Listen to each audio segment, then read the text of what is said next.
plan in the Middle East. We're focusing on Afghanistan, which is... But now what's happening is our kids are now going back for yet another combat mission. Because they volunteered to be in the military. That's true. And they know that they could get sent to war. Yes, I understand. And their when moms they signed know, up, and when moms, don't you know, when your kid volunteers for the volunteer military, you know that your kids could go to war. And you're proud of them. And ladies and gentlemen, when my beautiful, talented, bright, brilliant, Harvard-educated cousin walked down the street and signed up for the U.S. Army, my family was proud and scared all at the same time. Of course you are. And when he went to Iraq and got blown up, he had that body armor because my family bought it for him. Right. So that bad on us, U.S. government. Shame on us. And then he got blown up and came home. And then guess what? He went back again. Because it's a volunteer deal, and he knew what he was getting into. And it still messes with your head. And my point is that we're asking a lot of our kids, and they are sacrificing for our country every day. But we're not asking to go back once. We should be thankful. Not twice. Not 3 times. They're going back 4 times, and now we've just signed up for Afghanistan for 7 more years. Super, but it's their job. That's what they do.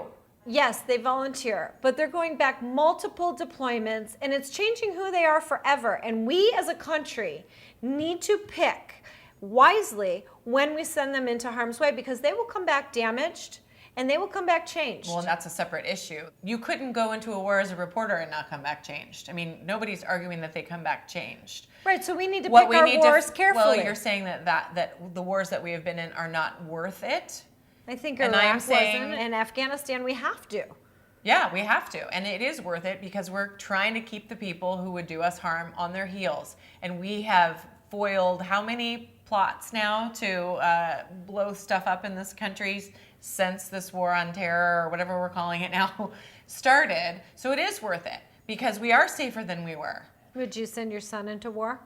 It's not. I don't send my son anywhere when he's 18 years old. If he signs up to go to the military, that's his choice. I raised a man who's responsible for his own actions. He knows what he's going into, and there is a possibility that yes, he could get hurt or killed. But don't you believe that it's our government's responsibility to send our kids to war for specific objectives? I do. And don't you believe it's our government's responsibility to take care of them when they come back? Yes, and I have to trust my government that they know more than I do about that. I have to. So when does it all end? Because the reality is we send our kids back over and over and over and over again. When is enough enough? Maybe it never ends. Maybe we're starting into a new era of warfare that is preventative. It's certainly not going to be a war on states or governments. It's going to be a war on little groups of people. We're already changing our tactics and learning from our mistakes. So, we have to trust that people who know a lot more than we do are going to adapt. And the answer is war doesn't, unfortunately, ever end. It's just one of those realities that sometimes to protect yourself, you have to do things that are, not what you would choose to do. And I don't accept that. War doesn't ever end. Well, so we agree to disagree then. Yeah. So military moms out there, heated stuff. And we'd love to hear what your take is. If you have a loved one in the military, and we'd like to know what their motivation was for going in the service and how you feel about what they're doing. And also how we can support you.